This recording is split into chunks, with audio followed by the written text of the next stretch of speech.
राज्य में स्थित है? उत्तर प्रदेश, बंगाल, पंजाब और बिहार।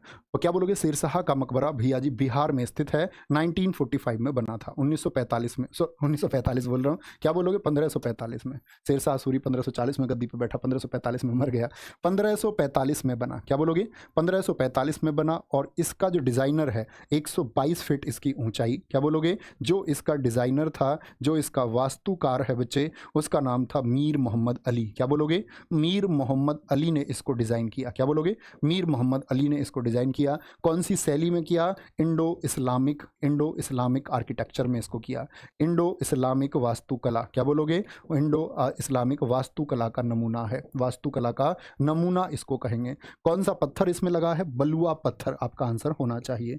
बलुआ पत्थर का इस्तेमाल करके इसको बनाया गया। पूछे शेरशाह सूरी किसकी सेना में, किस मुगल शासक की सेना में एक सैनिक था? और बच्चे योजना बना करके हम कुछ भी कर सकते हैं। कहते हैं ना कि बहुत सारे बच्चों को सफलता की बहुत जल्दी होती है, होनी चाहिए, लेकिन सही ट्रैक से। अपने अंतिम अवस्था में एक बुजुर्ग हालत में बच्चे, बुजुर्ग हालत में जाकर के शेरशाह जिस सेना में नौकरी करता था उसका मालिक बन बैठा। उस दिल्ली की गद्दी को अपने साहस से, अपनी योजना से इसने अपनाया। कहते हैं जीवन में आपके पास मेरे दोस्त अगर बेहतर योजना है तो आप सब कुछ पा सकते हैं। सबसे पहले योजना चाहिए, उसके बाद फिर कार्य चाहिए। तो शेरशाह का जो मकबरा है बच्चे, शेरशाह का मकबरा सासाराम में है। कौन सा स्थल है ये? बिहार में सासाराम जगह पर है। और पूछे शेरशाह किसका सैनिक था? तो बाबर की सेना में एक सैनिक था। किसकी सेना में? बाबर। बाबर ने हुमायूं को हिदायत भी दी थी कि शेरशाह से हमेशा बच के रहना, उसके अंदर एक महत्वाकांक्षा है खुद को बड़ा करने की। यही शेरशाह है जिसने दिल्ली के लिए 2 युद्ध लड़े बच्चे, 1539 और 1540। आप बताएं किसको हराया?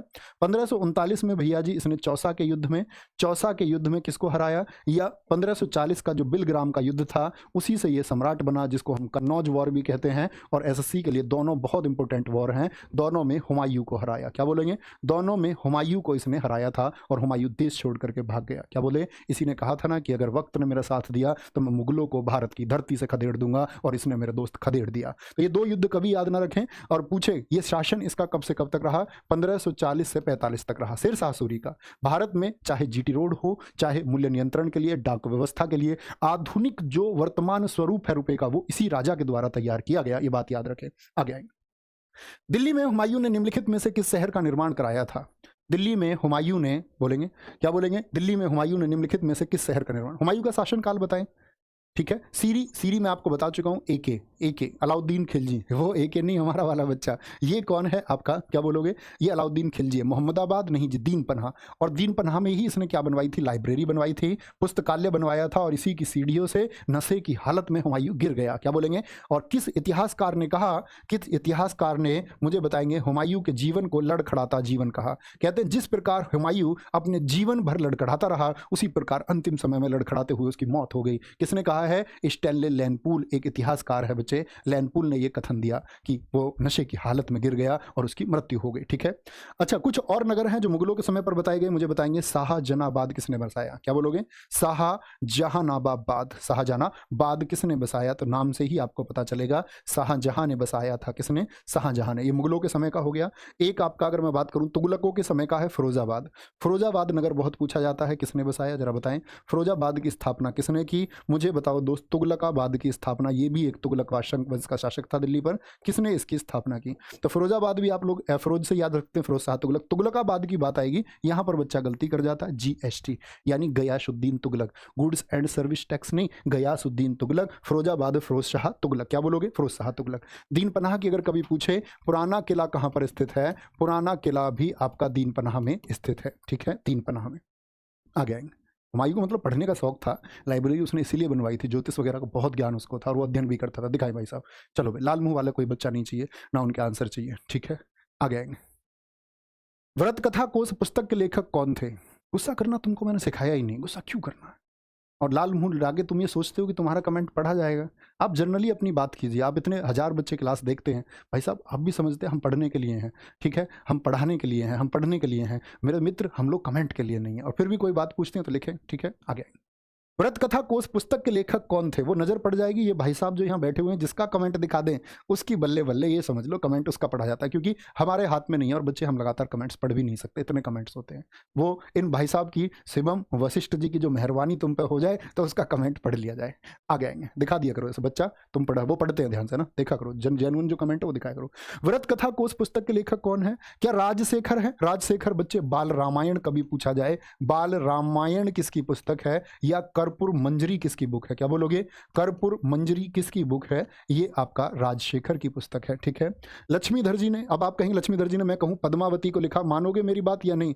पद्मावती पुस्तक लिखी इन्होंने, बोलो यस और नो, लिख सकते हैं पद्मावती पुस्तक? आप बोलेंगे भैया जी बिल्कुल लिख सकते हैं, पद्मावत नहीं बोल रहा हूं, क्योंकि अगर पद्मावत बोलूंगा तब आएगा आपका कौन? मलिक मोहम्मद जायसी। मलिक मोहम्मद जायसी जायस के रहने वाले, कब? 1540 में लिखी, और ये भाई साहब लिख रहे हैं 1949 में, भारत की आज़ादी के 2 साल बाद, यानी आधुनिक समय में इन्होंने लिखा। जयानक की कौन सी रचना है? पृथ्वीराज पुस्तक के लेखक कौन है? पृथ्वीराज के। हरिशेन ने क्या लिखा है? व्रत कथा कोश को लिखा है। क्या बोलोगे? हरिशेन ने। किसके लिए जाने जाते हैं? किस राजा से इनका संबंध है जरा बताएं? प्रयाग प्रशस्ति लेख या इलाहाबाद अभिलेख जिसको हम कहते हैं, प्रयाग प्रशस्ति अभिलेख किसने लिखा है? इन्होंने ही समुद्रगुप्त की प्रशंसा की। भारत का नेपोलियन विंसेंट स्मिथ ने जिनको कहा है, उन्हीं की प्रशंसा में, उन्हीं की विजयों में, कुल कितनी विजय समुद्रगुप्त की थी? 21 विजय, 12 और 9, क्या बोलोगे? कुल 21 विजय मैंने आपको उनकी बता रखी है, कभी गलती ना करें। ठीक है, आगे आए। भारत में निम्नलिखित में से कौन सा राज्यों के नीति निर्देशक सिद्धांतों का गांधीवादी सिद्धांत है?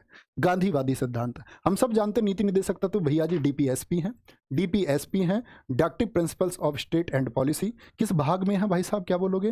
भैया हम ये भी जानते हैं ये भाग 4 में है। किसमें? भाग 4 में है।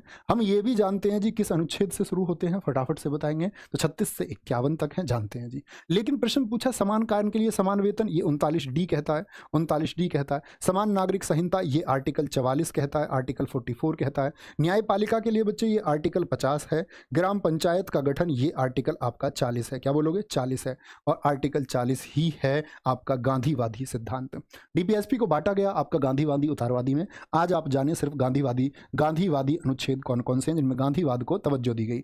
जैसे ग्राम पंचायतों का गठन, गांधी जी और बाबा साहेब भीमराव अंबेडकर इस एक टॉपिक पर एक दूसरे के एकदम खिलाफ थे। ठीक है, गांधी जी का मानना था कि अगर भारत का विकास करना है तो गांवों का विकास करना होगा और उसके लिए ग्राम पंचायत चाहिए। लेकिन बाबा साहेब भीमराव अंबेडकर ने कहा कि भ्रष्टाचार के इस दौर में ग्राम पंचायतों तक जो पैसा पहुंचेगा वो ग्राम पंचायतों का पैसा पहले तो बीच में गप हो जाएगा और फिर लास्ट में जो गांव का प्रधान है वो उस पैसे को खा जाएगा। तो इसके लिए दोनों में विभेद था। तो गांधीवादी इन सिद्धांतों को हम कहते हैं। फिर भी ये शामिल हुए। आर्टिकल 40 हो गया, आर्टिकल 43 हो गया, आर्टिकल 43 हो गया, 43B हो गया, 43B हो गया, 46 हो गया, 47 हो गया, 48 हो गया। ये सारे के सारे कौन से हैं हमारे? ये सारे के सारे हमारे गांधीवादी हैं। कौन से हैं? याद रखेंगे, एक बार बोलेंगे। 40 हो गया, 43 हो गया, 43B हो गया, 46, 47, 48 हो गया। इनको हम गांधीवादी में रखेंगे।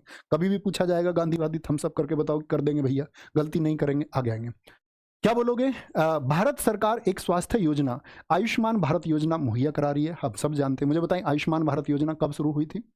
ठीक है, भारत में स्वास्थ्य के लिए ये योजना है। इस प्रकार के सरकारी जो प्रयास हैं राज्य के नीति निर्देशक सिद्धांतों के किस अनुच्छेद के अंतर्गत आते हैं? जिसमें बच्चे आपका स्वास्थ्य की बात की गई हो, वो डीपीएसपी का कौन सा अनुच्छेद है? भैया जी मेरे गांव का प्रधान पैसा खा जाता है। बहुत बढ़िया, सबके गांव के प्रधान पैसे खा जाते हैं। ठीक है, लेकिन इस देश में उदाहरण देने वाले कुछ प्रधान भी हैं। ठीक है, केरल के गाँव का वीडियो मैंने देखा, उस गाँव के प्रधान ने अपना पूरा जीवन अपने गाँव के लिए लगा दिया और आज वो गाँव बिजली पैदा करके बराबर के गाँवों को बिजली दे रहा है। सोलर प्लांट में उसने पूरे अपने गांव को, आप देखोगे हाईटेक शहरों में वो सुविधा नहीं होती जो उन्होंने एक मैनेजमेंट अपने गांव में करके दिखाया है। तो ऐसे भी लोग हैं। चोर चोर रहेगा, राजा राजा रहेगा, ईमानदार ईमानदार रहेगा, बेईमान बेईमान रहेगा। देखते हैं कब कौन बदलता है। ऐसा भी हो सकता है बेईमान कल ईमानदार हो जाए और ईमानदार कल बेईमान हो जाए। मेरे दोस्त ये प्रथा है, इसके लिए आप ना कुछ कर सकते हैं। हाँ, आप क्या कर सकते हैं? आप स्वयं एक मुहिम चला करके कुछ अगर जीवन में बदलना चाहते हो, इस मानव सभ्यता को कुछ बेहतर आप देना चाहते हो, तो शुरुआत आपको करनी होगी। किसी और के भरोसे आप नहीं रह सकते। तो 46 में आएगा क्या, अनुच्छेद 46। ये बोलते हैं भैया राज्य का जो कमजोर वर्ग है, जो राज्य का कमजोर वर्ग है उसकी बात की गई है। क्या बात की गई है, राज्य में कमजोर वर्ग की कैसे बात की गई है, तो क्या बोलेंगे कि राज्य का जो भी कमजोर वर्ग है उसके शैक्षिक विकास के लिए, कि उसको एक अच्छी शिक्षा मिले, क्या बोलेंगे, उसको एक अच्छी शिक्षा मिले, ठीक है।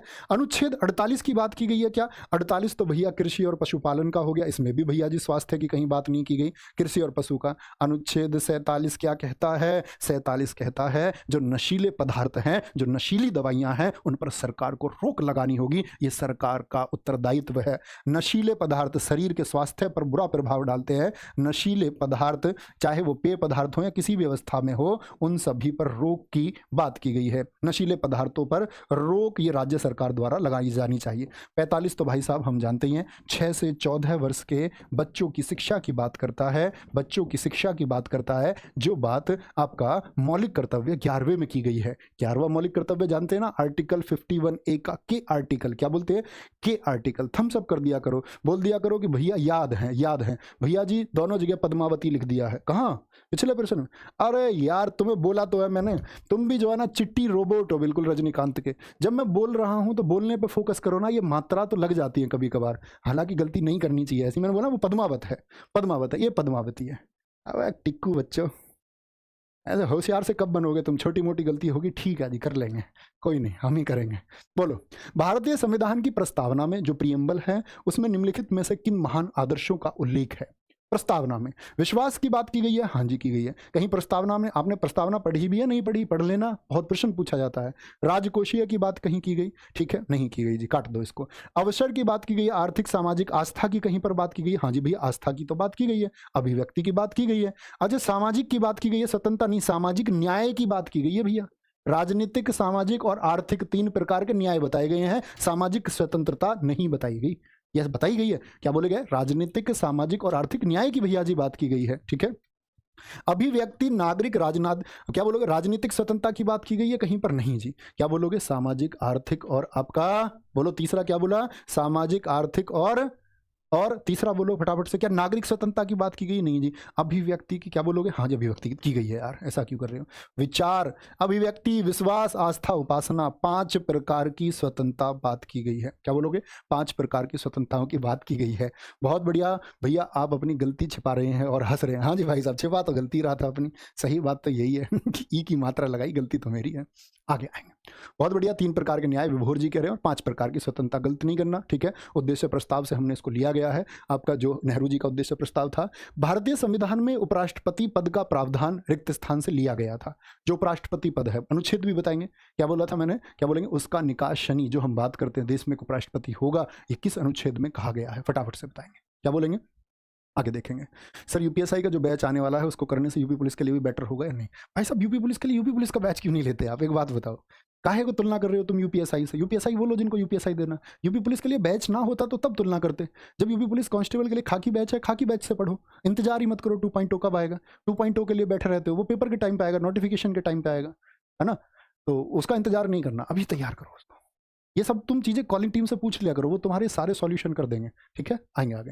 तो फ्रांस से क्या लिया हमने, बंधुत्व और भाईचारे को लिया है, ठीक है, बंधुत्व और भाईचारे का ये ले तो लिया हमने फ्रांस से, लेकिन बच्चे फ्रांसीसी क्रांति से जब हमने इसको लिया तो इसको अपनाना भी है आप लोगों को। ऐसा नहीं है बंधुत्व सिर्फ पढ़ लिया और उसको अपना नहीं रहे, दुनिया में लोगों को अपने साथी मानो, प्यार करना सीखो, सबसे दुश्मनी नहीं। आयरलैंड से क्या ले लिया हमने, DPSP ले लिया, क्या ले लिया, DPSP ले लिया, ये बात याद रख लेना। और राष्ट्रपति साहब राज्यसभा में कितने लोगों को नामांकित करते हैं, राष्ट्रपति द्वारा 12 सदस्यों का नामांकन, ये भी हमने यहीं से लिया है। कहां पर नामांकन होता है, लोकसभा में कि राज्यसभा में, बोले फटाफट से। हम बोलेंगे भैया लोकसभा में कि राज्यसभा में होता है 12 सदस्यों का, तो आंसर होना चाहिए भैया जी ये हमारा राज्यसभा में होता है। और राष्ट्रपति साहब के निर्वाचन की पद्धति, राष्ट्रपति साहब का जो इलेक्शन है वो भी हमने यहीं से लिया है। USA से हमने उपराष्ट्रपति का पद लिया है, ठीक है। जापान से हमने क्या लिया है, विधि द्वारा स्थापित प्रक्रिया, कानून द्वारा जो स्थापित प्रक्रिया होगी, विधि द्वारा स्थापित प्रक्रिया, ये हमने कहां से ली है भाई साहब, क्या बोलोगे, ये हमने जापान से ली है। कहां से, जापान से ली है। क्या बोलेंगे जी, USA से हमने और क्या क्या लिया है, मौलिक अधिकार, फंडामेंटल राइट्स, आर्टिकल 12 से 35 भाग 3 हमने कहां से लिए, ये हमने USA से लिए, ठीक है। ऐसे याद कर लिया करो, अधिकार की बात यही करता है अमेरिका अपने की। न्यायिक पुनरावलोकन, जुडिशियल जो रिव्यू है, पुनरावलोकन ये हमने कहाँ से लिया? यूएसए से लिया है। मैं आपसे पूछूं निर्वाचित राष्ट्रपति का पद हमने कहाँ से लिया है? वो प्रक्रिया नहीं पूछ रहा हूँ, निर्वाचित राष्ट्रपति का पद पूछ रहा हूँ। महाभियोग हमने कहाँ से लिया है? क्या बोलोगे? महाभियोग हमने कहाँ से लिया? यूएसए से। इम्पीचमेंट का जो ये प्रोसेस है बच्चे, ये हमने यूएसए से लिया है, यूएसए से। उच्च न्यायालय के न्यायाधीश को हटाया जाएगा। उच्च न्यायालय यानी हाई कोर्ट के जो न्यायाधीश हैं वो भी न्यायालय, उच्च न्यायालय के जो जज हैं उनको हटाने का जो प्रोसेस है, जज को हटाने का प्रोसेस, हटाने की जो विधि है वो भी हमने यहाँ से ली है। मुझे बताओ दोस्त, कौन सा आपातकाल है जो हमने यूएसए से लिया है? आप कहेंगे भैया आपातकाल जर्मनी के वीमर संविधान से लिए गए हैं। आपातकाल 352, 356, 360, 352 नेशनल इमरजेंसी, 356 स्टेट बच्चे राज्य में जो आपातकाल या राष्ट्रपति प्रेसिडेंट रूल जिसको हम कहते हैं, 360 में वित्तीय आपातकाल है। तो जो आर्टिकल 360 है जो फाइनेंस इमरजेंसी है, ये हमने यूएसए से लिया है। याद रख लेना, आर्टिकल 360 वित्तीय आपातकाल, इससे प्रश्न पूछता है तो वित्तीय लिखे तो क्या लिखेंगे? यूएसए लिखेंगे। गलती तो नहीं करेंगे भैया? नहीं करेंगे जी। कोरापुट जिले में पंचपतमाली भंडार है। पंचपतमाली भंडार किसकी खनिज का भंडार है और 50% की पूर्ति कर देता है? तांबे का, मैग्नीज का, बॉक्साइट का? भैया जी बॉक्साइट का। कहां पर है? ओडिशा में है। कहां पर? ओडिशा में है। ठीक है, ये बात याद रख लेना। कहाँ का? ओडिशा का है, उड़ीसा में है आपका। अच्छा, बॉक्साइट से कौन सी धातु हम निकाल सकते हैं? मुझे बता पाएंगे बॉक्साइट से कौन सा तत्व हम निकाल सकते हैं? लोहा निकालते हैं क्या बॉक्साइट से, या कोयला? क्या निकालते हैं मुझे पता नहीं है, आप लोग जरा बताएंगे एक बार। बहुत बढ़िया, गजब। एल्यूमिनियम। क्या बोल रहे हैं जी? Aluminium, aluminium, aluminium. Very good. Kerala की सबसे लंबी नदी भरतपुजा। भरतपुजा बोलते भारत की नदी, इसका अर्थ है क्या? रिवर ऑफ इंडिया, भारत की नदी। ये प्रश्न पूछता है आपसे, कह रहा है उसका दूसरा नाम क्या है? पहले तो एसएससी ने ये भाषा गलत लिख दी, सबसे लंबी नदी। ये सेकंड लंबी नदी है बच्चे, सेकंड लॉन्गेस्ट रिवर है ये, सबसे लंबी नदी नहीं है। तो एसएससी ने ये भाषा पहली बात तो गलत लिखी, क्योंकि सबसे लंबी नदी पेरियार है। तो भरतपुजा को किस नाम से जानते हैं हम? ये पवित्र नदी होती है बच्चे, क्योंकि देखो लंबाई में अंतर है कि जो आपका पोनानी है ये 209 मीटर लंबी है और पेरियार 244 मीटर लंबी है। पोनानी, अभी तुमने देखी हो साउथ की मूवी, विक्रम की एक मूवी आई थी पोन्नी सेल्वम, PS1 PS2, हम सब करें कौन बच्चा जानता है? ऐश्वर्या राय उसमें एक अभिनेत्री के रूप में थी। तो PS1 वो पोन्नी सेल्वम, वो इसी नदी का नाम है, पोन्नई, पोन्नई नाम से। तो पोनानी बोलते हैं। क्या बोलते हैं? भरत पूजा को पोनानी बोलते हैं। और जो पेरियार नदी है वो भी कहाँ की है? पेरियार, पेरियार जिसका दूसरा नाम चूर्णी नदी है। कौन सा? चूर्णी नदी है। ये भी केरल की सबसे लंबी नदी है। पूछे केरल की सबसे लंबी नदी कौन सी है? तो केरल की सबसे लंबी नदी कौन सी है? वो पेरियार या चूर्णी है। ठीक है, और पेरियार पर कौन सा बांध है? इडुक्की बांध है। क्या बोलोगे? इडुक्की बांध है। प्रश्न पूछ रखा है जेईई परीक्षा में, इडुक्की बांध किस प्रकार का बांध है? आर्क रूपी, एक आर्क के रूप में। आर्क रूपी बांध भारत का कौन सा है? तो इडुक्की बांध है, जो पेरियार नदी पर है। ठीक है, पेरियार नदी पर है। और केरल की हम याद कर सकते हैं आपका, जैसे मैं आपसे बात करूं, चलियार और पंबा किस राज्य में बहती हैं? चलियार और पंबा रिवर। क्या बोलोगे? पंबा रिवर कहां पर बहती है? तो चलियार और पंबा नदी ये केरल की नदी है। कहां की है भाई साहब? केरल की नदी है। आगे आएंगे। निम्नलिखित में से किसे वन्य गुड़घर अभ्यारण्य, वन्य गुड़घर अभ्यारण्य घोषित किया गया है? वन्य गुड़घर अभ्यारण्य। एक भी बच्चे का गलत उत्तर भाई साहब नहीं होना चाहिए, एक भी सिंगल बच्चे का। क्या कहेंगे? बोलो जी। D D D D, Kutch का रण गजब। जिसने ये पढ़ लिया होगा ना, क्योंकि हमने वन्य गुड़घर नाम नहीं लिया, लेकिन जंगली गधा हम बोलते हैं बार बार। जंगली गधे के लिए कौन प्रसिद्ध है? हाँ भैया, जंगली गधा तो कई बार सुना, ये गुड़घर गुड़घर नाम नहीं सुना हमने। ठीक है, नहीं सुना तो प्रश्न, इसलिए तो कहते हैं ध्यान से पढ़ना है। क्या बोलेंगे? तो जंगली गधा, जंगली गधे के लिए कच्छ का रण है बच्चे, और जो जंगली गधे के लिए सबसे बड़ा है। 1973 में इसको सूचित किया गया था, 1973 में इसको घोषित किया गया, बनाया गया, इस तरह से बोल सकते हैं, घोषित ही कहें तो ज़्यादा सही है, घोषित किया गया। जैसे अगर मैं बात करूं, कच्छ का रण कहाँ पर स्थित है? गुजरात में स्थित है। कहाँ पर? गुजरात में स्थित है। सुंदरबन पश्चिम बंगाल में, लद्दाख, स्पीति, ये आपका हिमाचल का हो गया। गुजरात में भाई साहब गिर, गिर किसके लिए प्रसिद्ध है? गुजरात का गिर जो है ये शेर के लिए प्रसिद्ध है। शेर भी कौन सा? एशियाई लोयन, एशियाई लोयन। जेसोर अलसी किसके लिए प्रसिद्ध है? जेसोर अलसी अभ्यारण्य है, ये किसके लिए प्रसिद्ध है गुजरात का? ये भालू के लिए, और ये जंगली गधे वाला। ये तीन सबसे प्रचलित हैं। एक हिंगोलगढ़ अभ्यारण्य कहाँ पर स्थित है?